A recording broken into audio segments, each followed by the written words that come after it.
दिखे दुख की आग में एक वही विज्ञान, और शम सुख के जल में वर्षे सोई एक महान।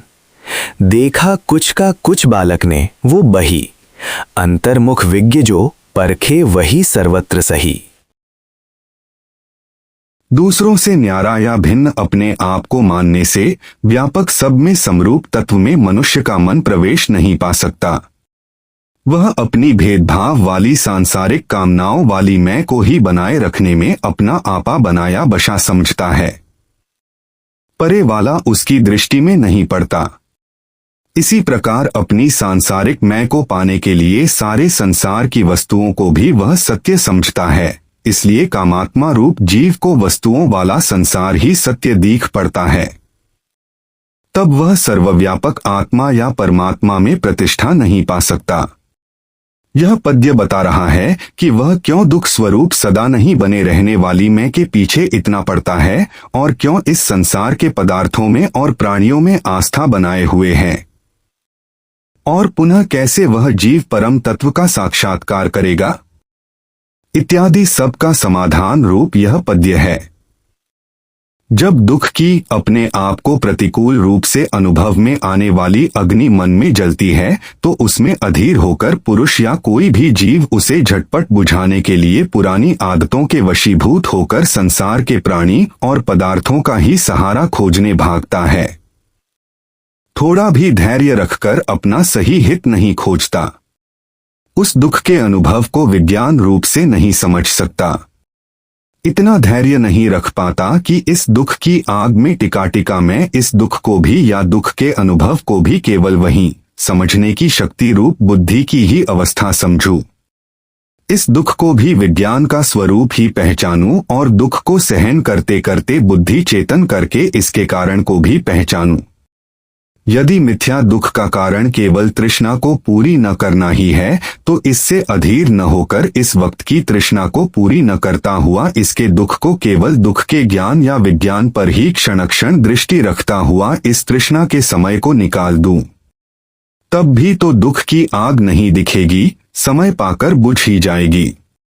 तब केवल विज्ञान ही विज्ञान दुख रूप में बसा दिखेगा और सांसारिक मैं भी नहीं जन्मेगी, पदार्थों की भी याद नहीं आएगी।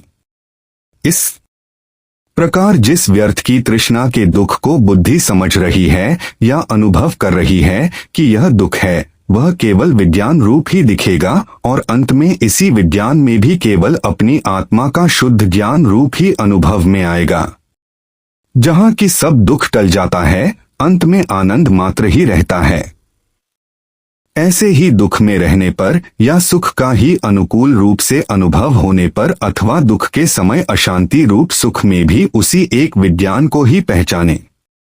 कहीं इस सुख के कारण से भी प्राणी और पदार्थों के संसार में न भागे, उनसे राग की आग में जलने का रास्ता टालें। इस प्रकार दुख या सुख इन दोनों प्रकार की अग्नि या जल में समरूप केवल एक विज्ञान ही पहचाने।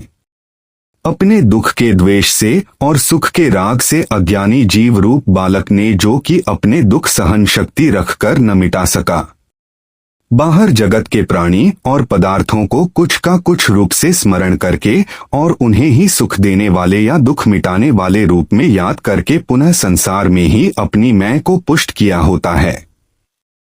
जो अंतर्मुख विशेष बोध वाला पुरुष है, वह जो सम तत्व सब मैं पहचानता है, वह सम तत्व ही सही ठीक है। आत्मानंद देने वाला भी वही होता है। दुख और सुख में यत्न द्वारा ज्ञान विचार रखते रखते सम रहना ही इस पद का भावार्थ है। यदि जीवन भर विशेष करके वृद्धावस्था में या रोग आदि की अवस्था में भी बाहर के ही प्राणी और पदार्थों के सहारे से दुख को हटाकर सुख पाने की लालसा बनी रही तो यह अवस्था कितना भी कोई यत्न कर ले सदा बनी रहने की नहीं।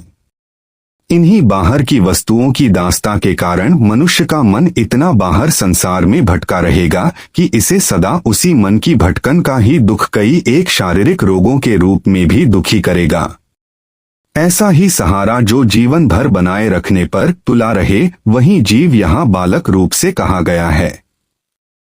वह कई एक देहधारियों को कई एक रास्तों से अपना बनाकर भी अंत समय तक सुखी नहीं हो सकेगा और पदार्थों को भी सुख देने वाला समझता हुआ उनसे सदा सुख न पा सकेगा।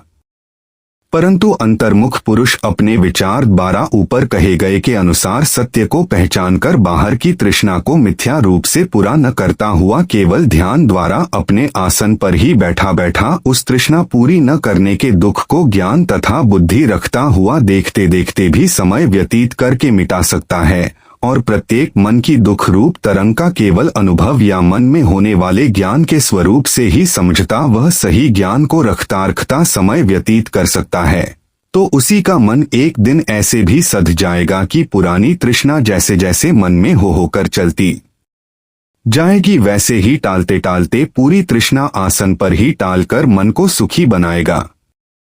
मन एक जैसा कभी नहीं रहता, बदलते बदलते क्या भी हो जाता है, नींद भी लाता है।